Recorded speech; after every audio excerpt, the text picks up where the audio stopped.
Last class, we learned the important part of last class was this abstraction layer, how we can hide complexity from programmer, for example, complexity of computer, even for somebody that doing, for example, computer architecture, it doesn't need to know like very low level. For example, how this actually transistors making gates, this called abstractions. Abstraction layers kind of hiding complexity. So we learn about that. Also, ISA, that was one of the questions that right now I ask for your attendance, is an interface between hardware and software. So ISA is also abstraction, the kind of abstraction, instruction set architecture. And ISA plus hardware together makes computer architecture. Computer architecture includes ISA as well. We're going to talk about ISA. Probably next week, we're going to start talking about language of computer and assembly language for a specific computer that is called RISC-V, or RISC-V means 5. Okay, what we're going to do today? Today we're going to talk a little bit about, I think, some part of software from last week remain. We're going to cover that. We're going to go to technology trend, how technology improved, and Moore's law, that is very important for us, how actually technology improved. And technology is showing how many, for example, transistors you can put in a chip, and what is the limitation for that. Can we just add as much as we can, or there is some limitation?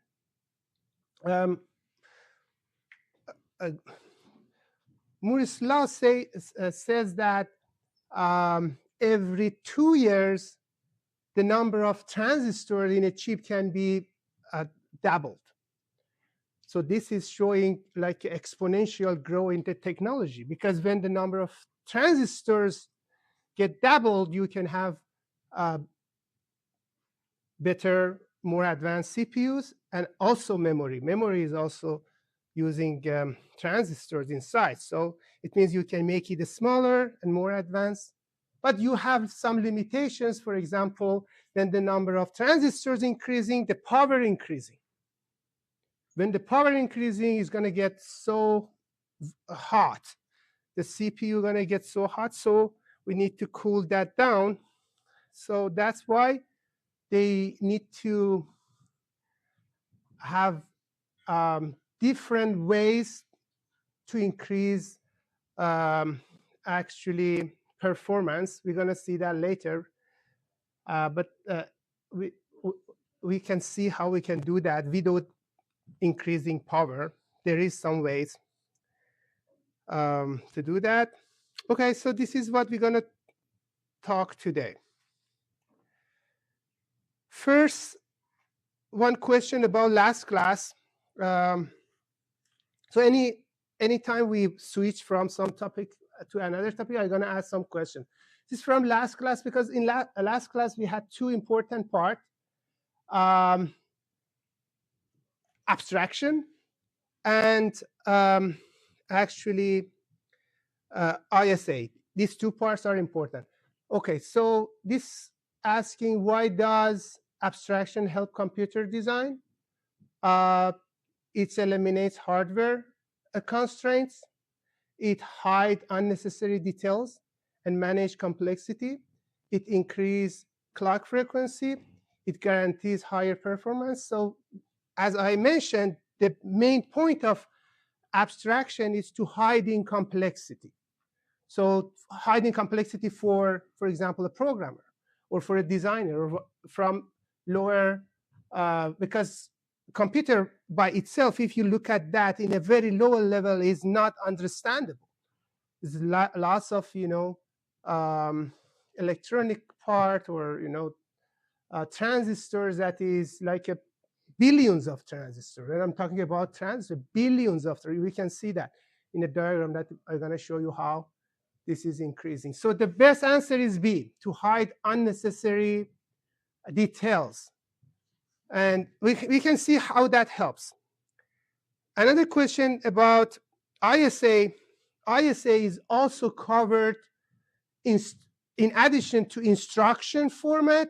You also can see some information about registers, because each CPU has different registers. That's part of ISA. Also, addressing mode. Addressing mode is also part of ISA, but pipeline not. Pipeline is computer organization. So C is because I asked which part is not part of ISA, just C, pipeline. I just wanted to, before jumping to high-level languages, I finished that two part because they are so important. Okay, so high-level languages. Last class we started abstraction, software abstractions, higher than ISA. And we said, okay, we have operating system, we have compiler, and we have also application programs that you are writing. But those applications can't run directly. You need to translate them. And this translation can be done using compilers and then assemblers to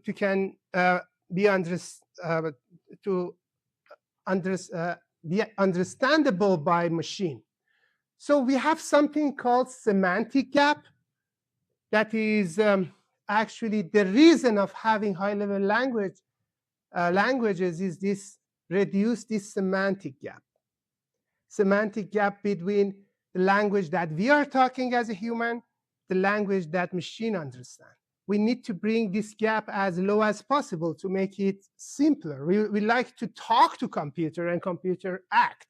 That's the highest abstraction that exists. So, and high-level language is going to help us in this case. But high-level languages still are formal language. Formal language means doesn't have flexibility like the language that we are talking. So still they are formal, but we are very close to decrease this semantic gap with like large language models and AI tools that exist right now. Okay, so the point is human-centered abstraction. We want to be as close as possible to human. We want kind of just talk to computer and computer act. Programming, we want to make programming like human language and human reasoning, how human thinking. And we want to make the programming like that. So that's why we need high-level languages in this case. And semantic gap is this gap between human abstraction and machine execution language, actually. So the semantic gap means that we want to make that as small as possible, this gap be possible, because we want to be close to human. That's something normal. Another things about high-level languages is that for any type of applications, you can create some type of high-level languages. Like if you are working, for example, I don't know, web programming, you can use, for example, PHP is another language, or HTML, another markup language. Or if you are, for example, using data science, for example, you can use Python, or engineering, MATLAB, or what else? For different applications, you can have different languages. Like, for example, C# is for gaming. Like SQL is for database. Or Verilog, for example, for designing the hardware. And VHDL. Okay, so that's another point, that we need high-level languages. Another part is productivity and correctness. So when you are using high-level language, it's faster to write it up, faster development and debugging. If it's not working fine, you can find the errors easier. Because it's understandable. It's not language that is hard to catch. And also is easier to maintain. So because writing a code, writing a program is not just done, you need to maintain your program. If it's supposed to work for somewhere, you need to maintain it. If something happened, they're gonna call you. You need to actually fix it. You need to modify it, you need to extend it. Every year you need to add new features to your code. If you want to have a good program to get some benefits, you need to write the way that you can maintain it easier. For maintaining, you need to have high-level languages. Maintaining is actually a very important part. I can say maybe, I don't know, I forgot, but I knew like 90%, about 90% of the programs that written, it just used one time, and they're not gonna use it later because of this maintenance or maintaining. So writing a code that can maintain properly is hard. Okay, and portability. When you use higher level language, you are not dependent on the hardware. You can transfer C++ to another machine. It still works. You can write, for example, I don't know, SQL code to another machine or HTML, whatever, without problem. So it's portable. Another point is the compilers are recently so optimized, because sometimes people thinking, okay, if we write, for example, this code with the language of assembly that is closer to hardware, it should be faster or should be more optimal. But like new compilers are really optimal. They do, for example, loop unrolling. They open the loop because to make it more efficient, sometimes they do this kind of optimization. There is so many improvements in writing compilers right now and makes them so efficient. So in this case also, we are actually very advanced. So, but still, if you want to write the code that is very close to the hardware, it's better to use languages like C or assembly if you are very close to the hardware. Like, for example, if you want to write an operating system, you have to use like C or assembly or combination of them sometimes. Okay, so this was some extra information about high-level languages, but compilers actually kind of translate high-level programming languages to assembly language. So this is how compiled working. Sometimes we have also interpreter in the same level. So this can be compiler or interpreter. If anybody knows what is the difference between interpreter and compiler? I mentioned that last class, I think. No, I didn't. Any idea what is the difference between interpreter and compiler? Yes. A compiler goes through all of the code at once and translates it into machine code, and an interpreter goes like kind of instruction by instruction. Exactly. So we can say that compiler gonna create better code at the end, like, or faster, because it's get all the code at the same time, process it, and optimize it better. But interpreter like Python do line by line. and translate them. So it's not always optimal. Yeah, that's the difference between compiler and interpreter. Compiler get the code all at the same time and compile it a couple of times, going up to down, and then make assembly code. Okay, so that's the comment. Let's see what is the points of that. Hardware limitation. So compilers execute only, computers only execute low-level languages. So we can use compilers for hardware limitations. So high-level languages are not directly understandable by computer. So that's one point. And role of compiler, convert high-level source to machine source. So this is all repeated, so we're going to go faster. And but still compilers need to compile a code that is formal language. Formal language, I mentioned, is not flexible like what we are talking as a human. If I talk and I make mistake, we still can understand it. But if you write code with C++ and you forget a dot or semicolon, it's not going to understand it. It's going to make error. So they need to be very, precise. So this kind of language is called formal languages. So compilers can compile formal languages so far.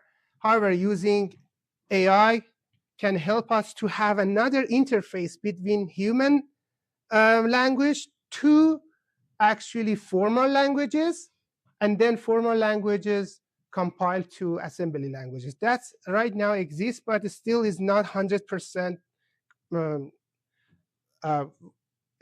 is not 100% efficient. You need to check it out many times to get the result. I mean, that semantic gap, it still exists, but improvement in AI kind of solve that these days.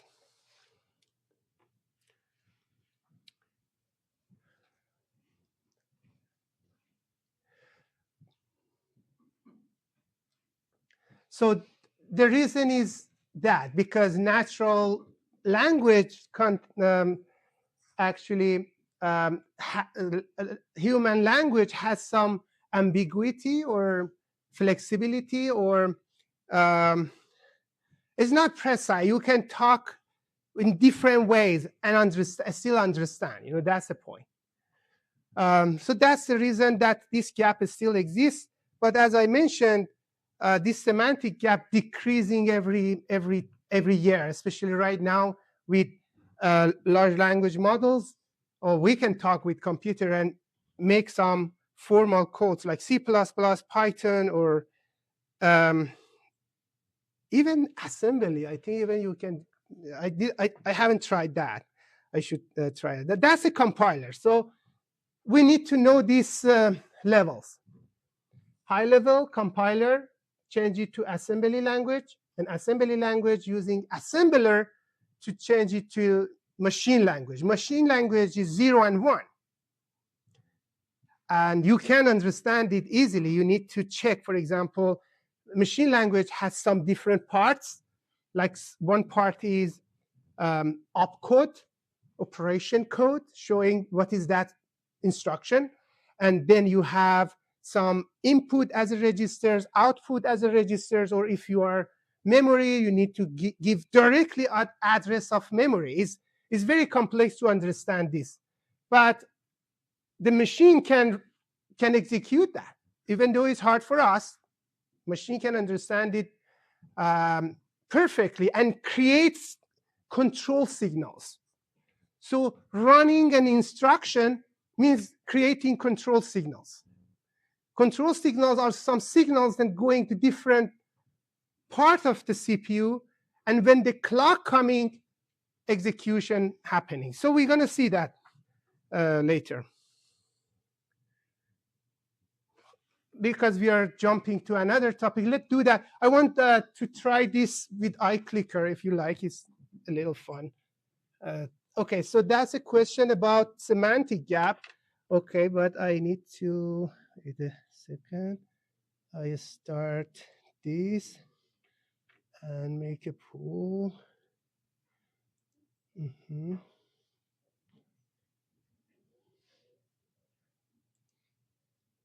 Oh, I think it's ready. Yeah, you're all right. So C is the answer. Because we want to see a difference between human abstraction and machine level. C is the correct answer. That's correct. I don't know how I can. Need to learn. Okay, that's fine.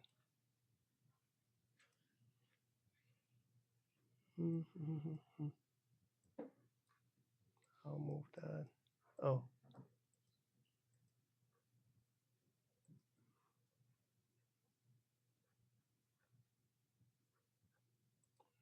Okay. Perfect. Another question. This one I can, doesn't need to use that. Which advantage of high-level languages directly improve long-term software evolution? Software evolution means, maintenance. Yeah, I said yeah, maintenance. So C is the correct answer. When you want to have long-term software evolution, so you need to actually write high-level languages to can change that easily, to can maintain that easily. So the maintenance or maintainability is the answer for this. One of the advantages of high-level language. Okay. Okay, this is very, I remember when I had this class myself, I don't know how many years, 20 years ago maybe. Still we had this instruction execution cycle.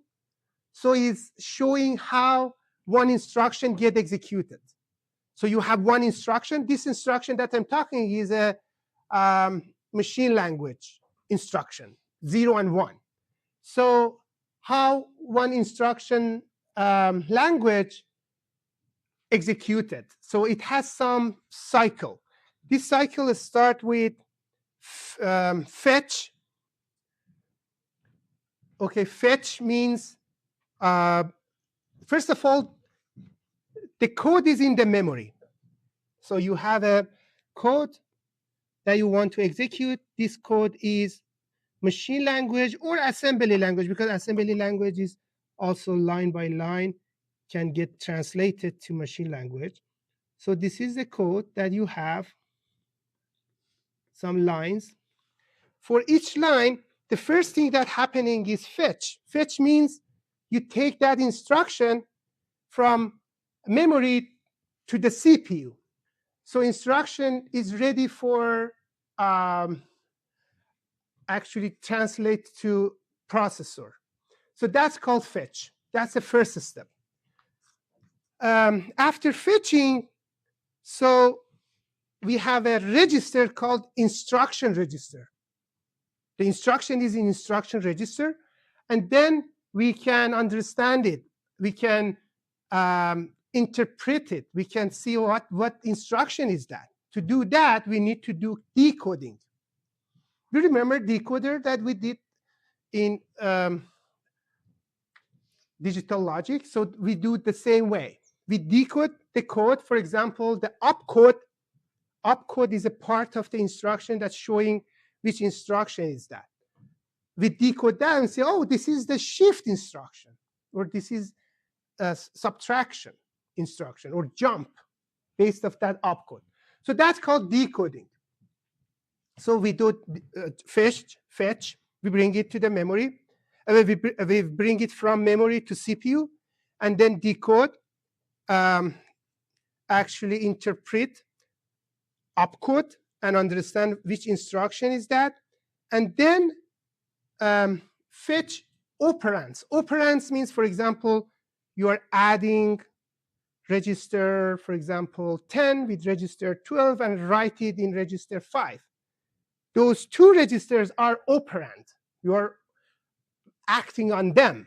So also those operand need to get fetched. So sometimes they are from memory, sometimes from registers. You need to get them too.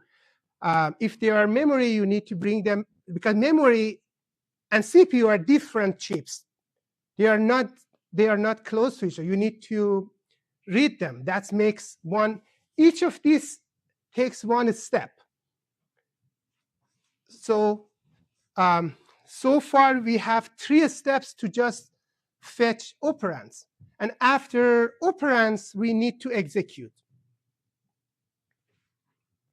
Execution happening with ALU most of the time. Arithmetic logic unit is a part of CPU that doing operations, like mathematical operations. We execute that, and after execution, we need to store result. So most of the time, instruction is like that. For example, is like name of instruction. For example, you're having add, for example, R1, R2, R3. If it's register based, you are just working with register. You are adding R2 and R3 and write it in R1.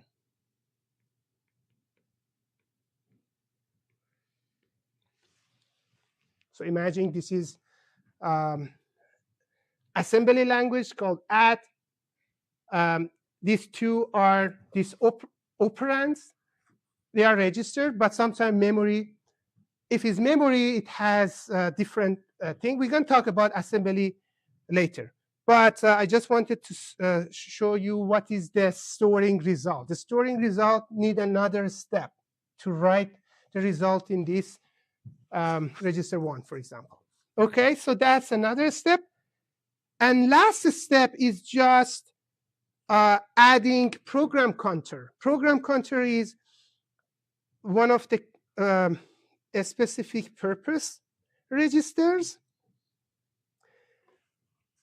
that's showing next instruction. What is next instruction? You need to specify the next instruction. If, for example, this instruction is jump, you're not going to run the next instruction. You need to jump somewhere else.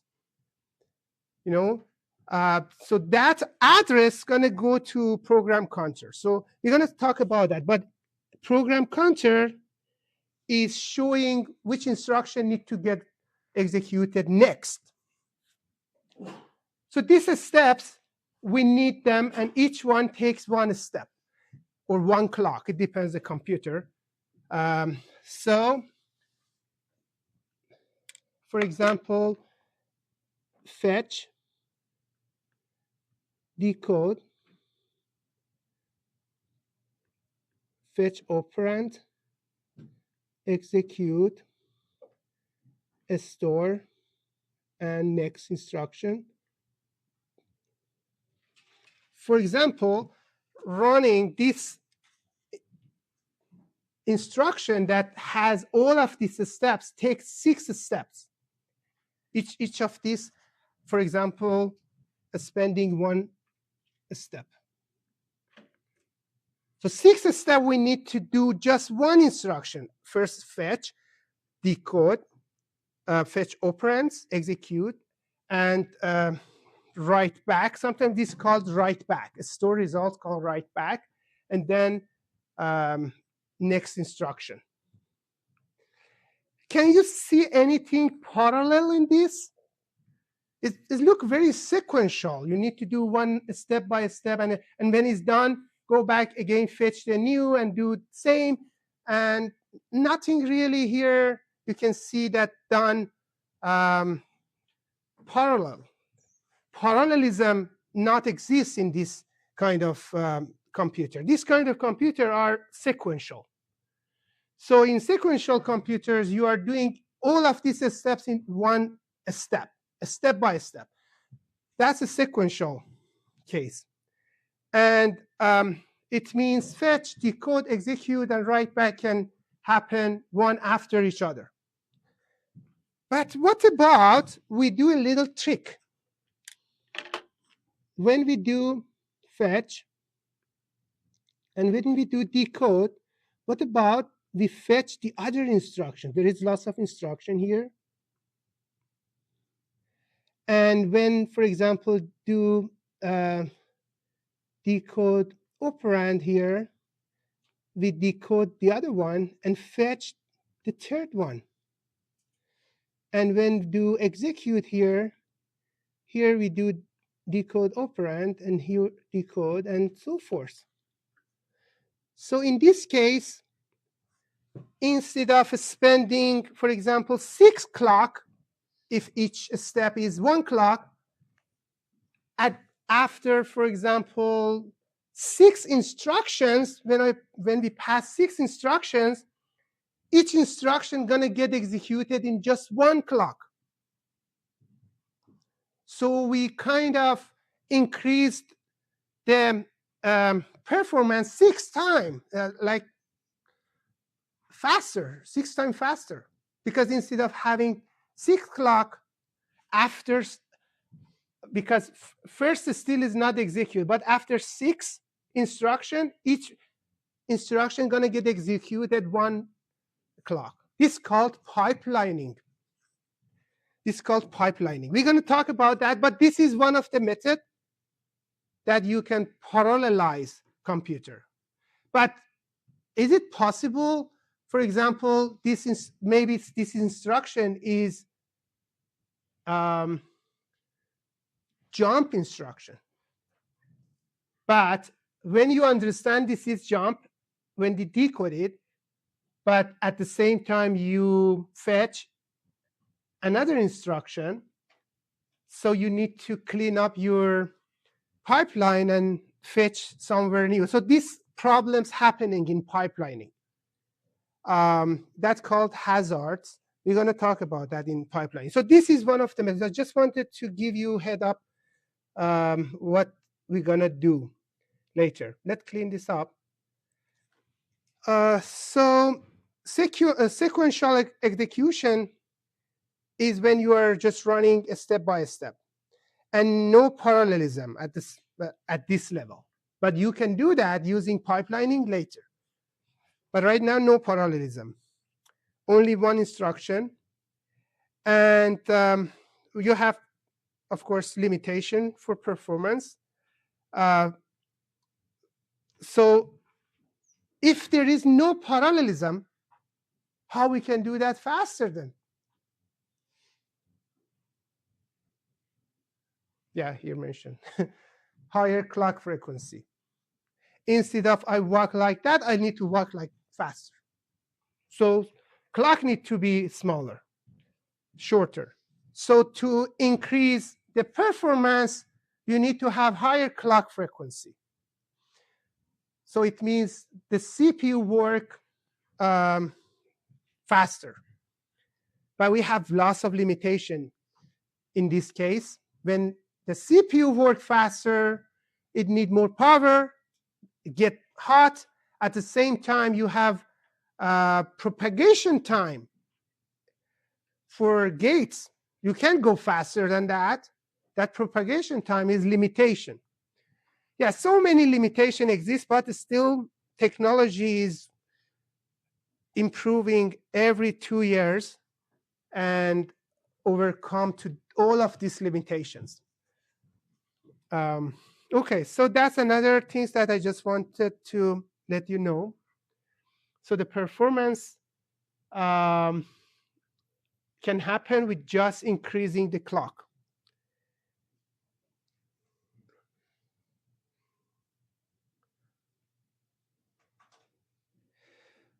So the baseline model serves as a reference for more advanced designs. So we can see that as well. Baseline. Okay, what's the takeaway?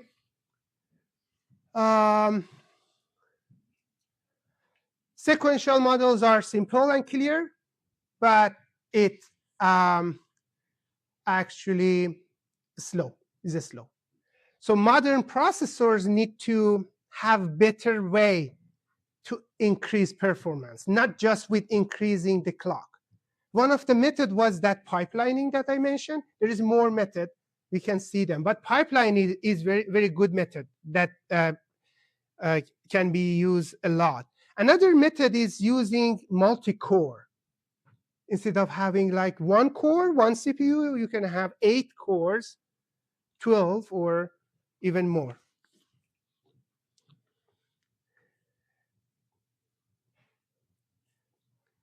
But anytime we are doing multiple things at the same time, we need to be very careful because dependency in programming exists. One instruction depends on result of the other, for example. So they can't get run in different CPUs easily.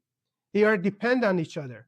So this dependency is always makes a problem. We have different type of dependencies in computer. We're going to talk about them later. Okay. There is another question. You don't need to go to iClicker. I'm just gonna read it, and you give me the answer. Which stage of the instruction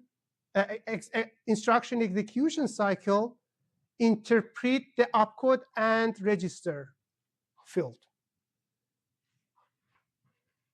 Okay, interrupt. When we are in interpret means decoding. So decode part is the answer for that.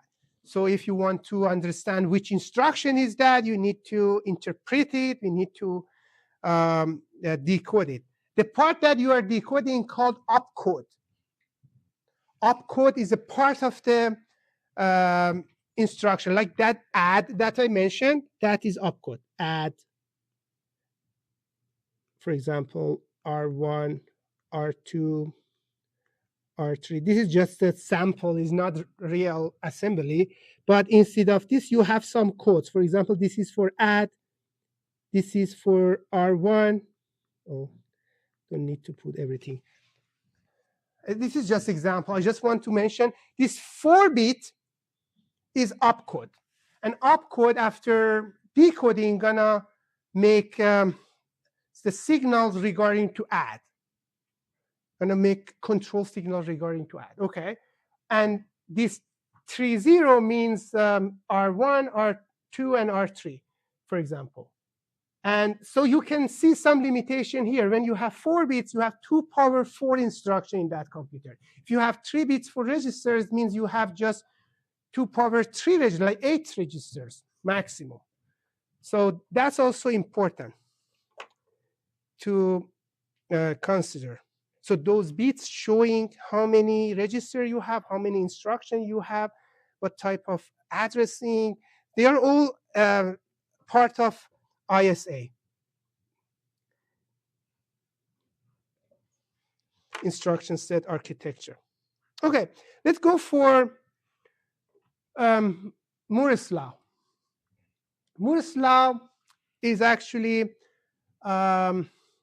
very important law that we always need to consider. Gordon Moore actually was president of Intel in 1965, like 6 years ago.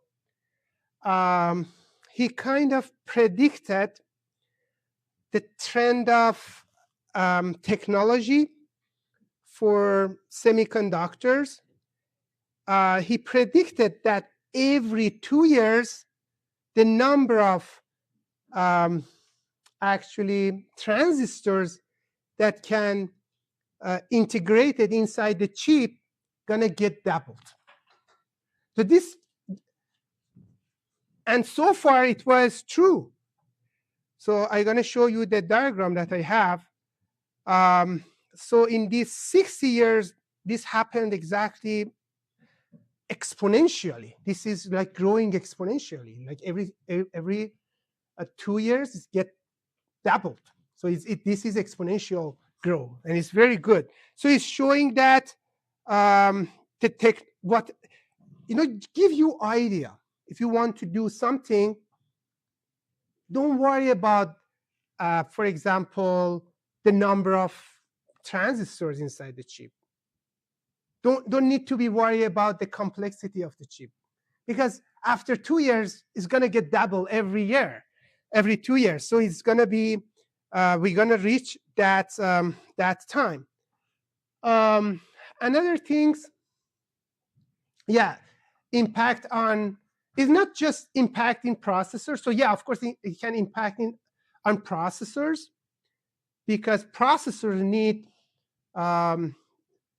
when you have more transistors, you can make your processors more advanced, more complex. When you have billions of transistors integrated in one chip, you can make more stuff. You can have more cache, for example. You can make a structure. Even you can use multiple core inside the cache. That's inside the chip. That's what we have right now. And it's not just processor, it's also in memory. So in dynamic RAM, the type of the RAM that is dynamic, when you turn off the power, is going to clear. So this kind of RAM is also using transistors. So exponentially, you are actually increasing the capacity of the RAM in every 2 years. That's going to be amazing. So larger, faster, and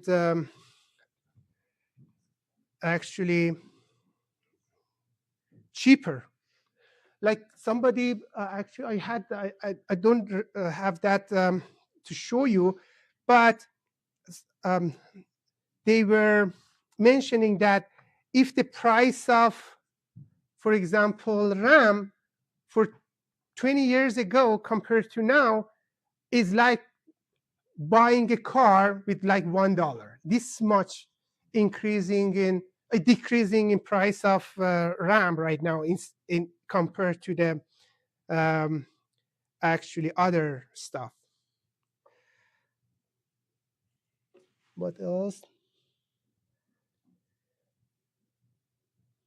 Yes, so longevity of the trend.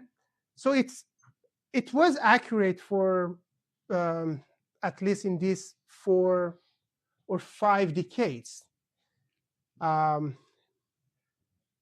It's 5 because it's like 60 years ago he mentioned that. And if you look at the diagram that we have right now, actually I found this diagram in Wikipedia. It's very new.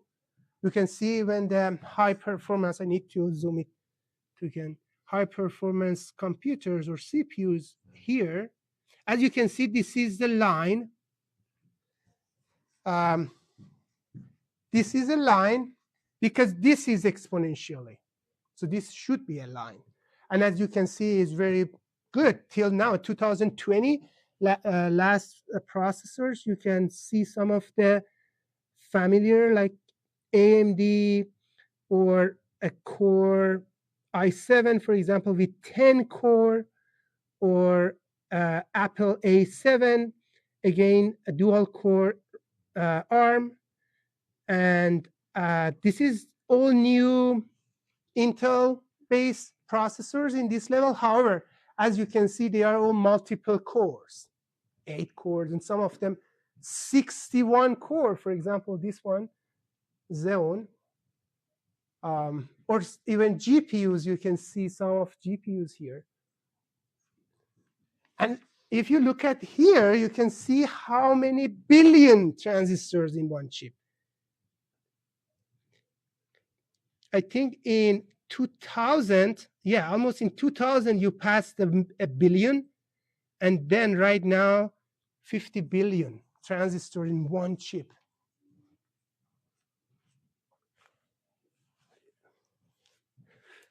So this is true. So, and you as a designer or as an engineer, you need to consider this trend all the time. Like when I'm, for example, wants to design an algorithm and I see, oh, this algorithm right now is not that fast, don't need to. be worried about that. 2 years from now, this is going to be solved, apparently, because of this Moore's law. But what is limitation? Any limitation? So can we go just, you want? Transistors can't get this smaller. It's still, I think it's still, we can go still smaller. But the problem is something else. I mentioned that at the beginning of the class. Yes. Heat. Yes, that's the problem. Heat is the problem. When you increase the number of transistors and probably clock, it's going to get too warm. It's going to get hot. And when the heat becomes more than like make energy like 100 watts, it can burn your hand if you put your finger on top of that.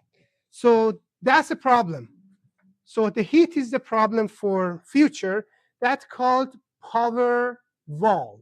We're going to talk about power wall later.